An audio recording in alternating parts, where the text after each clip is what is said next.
मुर्गी चिंकी और कबूतर मोती की दोस्ती। एक हरे भरे गांव में एक बड़ा सा आंगन था। उस आंगन के कोने में एक छोटी सी झोपड़ी थी जिसके पास दाने बिखरे रहते थे और एक लकड़ी का घोंसला रखा था। उसी में एक प्यारी सी मुर्गी रहती थी जिसका नाम था चिंकी। चिंकी मेहनती और बहुत दयालु थी। हर सुबह वो सूरज निकलने से पहले उठती, अपने छोटे बच्चों को बुलाती, चलो दाने चुगने चलते हैं, और सब खेतों की ओर निकल जाते। वहीं पास में उसी आंगन के पेड़ पर एक कबूतर रहता था, मोती।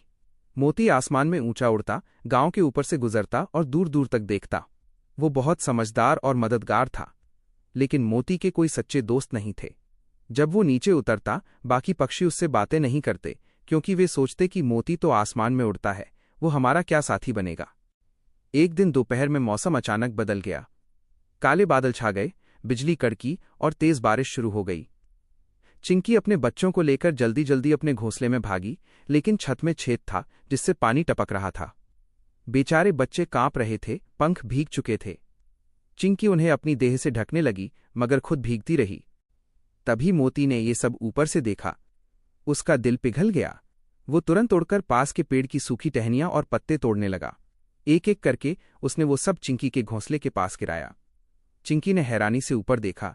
अरे मोती भाई, तुम ये सब मेरे लिए कर रहे हो? मोती मुस्कुराया। दोस्त बनकर क्यों नहीं कर सकता चिंकी? मैं नहीं चाहता कि तुम्हारे बच्चे ठंड से मरें। चिंकी ने उन टहनियों और पत्तों से घोंसले को ठीक किया। बच्चों ने खुशी से चहकते हुए कहा, धन्यवाद मोती अंकल, और उस दिन से दोनों में एक नई दोस्ती की शुरुआत हुई। अगली सुबह जब सूरज निकला तो मोती उड़कर खेतों की ओर गया। वहां उसे कुछ ताजे गेहूं के दाने मिले। उसने कुछ अपनी चोंच में भरे और उड़कर चिंकी के पास आया। चिंकी, ये देखो, ताजे दाने हैं, खेत के मालिक ने अभी अभी फसल काटी है, मोती बोला। चिंकी ने मुस्कुराते हुए कहा, तुम तो बहुत अच्छे हो मोती, अब तुम रोज मेरे बच्चों के साथ नाश्ता करना। धीरे धीरे दोनों की दोस्ती गहरी होती चली गई। सुबह जब मोती उड़ने जाता तो चिंकी उसे आवाज लगाती, सावधान रहना, ज्यादा ऊंचा मत उड़ना, और जब मोती लौटता तो अपने अनुभव सुनाता। आज मैंने नदी के उस पार नया गांव देखा, वहां बहुत सुंदर खेत हैं। चिंकी बड़े ध्यान से सुनती। उसे मोती की बातें बहुत पसंद आती, क्योंकि उसने कभी उड़ने का अनुभव नहीं किया था।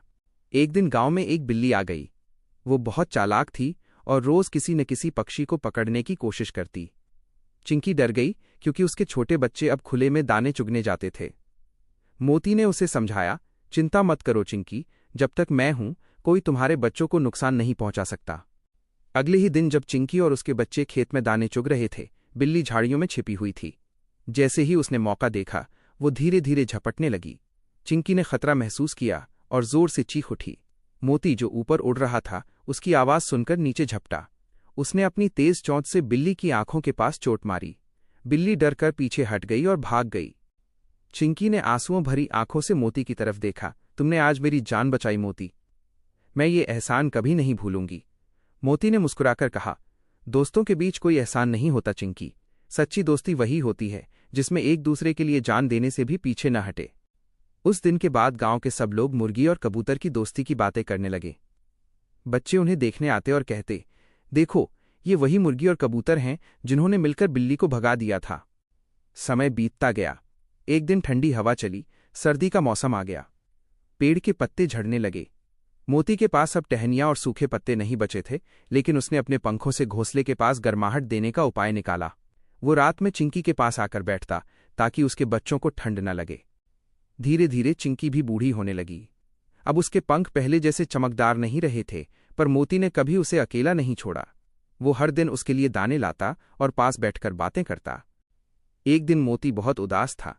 चिंकी ने पूछा, क्या हुआ मोती, तुम इतने चुप क्यों हो? मोती बोला, अब मैं बूढ़ा हो रहा हूं, पहले जितना ऊंचा नहीं उड़ पाता, पर मैं डरता हूं कि कहीं तुम्हें मेरी जरूरत पड़े और मैं उड़कर ना आ पाऊं। चिंकी ने हंसते हुए कहा, अरे मूर्ख, सच्ची दोस्ती उड़ने या दौड़ने से नहीं होती। जब दिल जुड़े हों तो दूरियां मायने नहीं रखती। उन दोनों की बातें सुनकर गांव के बच्चे भी सीख गए कि सच्चा दोस्त वही होता है जो हर हाल में साथ दे। एक दिन गांव में भारी आंधी आई। पेड़ टूट गए, झोपड़ियां हिलने लगीं। चिंकी अपने बच्चों को लेकर घोंसले में छिप गई, पर मोती हवा में फंस गया। तेज हवा ने उसे जमीन पर गिरा दिया। चिंकी ने जैसे तैसे अपने बच्चों को अंदर रखा और दौड़कर मोती के पास पहुंची। वह घायल था। चिंकी ने अपने पंखों से उसे ढक लिया। पूरी रात वो उसके पास बैठी रही जब तक हवा थम नहीं गई। सुबह सूरज निकला तो मोती ने धीरे से आंखें खोलीं। चिंकी ने मुस्कुराते हुए कहा, अब ठीक हो ना? मोती बोला, हाँ, तुम्हारी दोस्ती ने मुझे बचा लिया। उस दिन से गांव के लोग कहते थे, मुर्गी और कबूतर ने सच्ची दोस्ती की मिसाल कायम की। उनकी कहानी बच्चों को सुनाई जाती ताकि वे सीखें कि दोस्ती जात, रूप या उड़ने की ऊंचाई नहीं देखती। सच्चा दोस्त वही जो दिल से अपना हो और मुसीबत में काम आए। और यूं ही मुर्गी चिंकी और कबूतर मोती की दोस्ती हमेशा अमर हो गई। आंगन में बैठे हुए दोनों साथ साथ दाने चुगते, आसमान को देखते और मुस्कुराते रहते।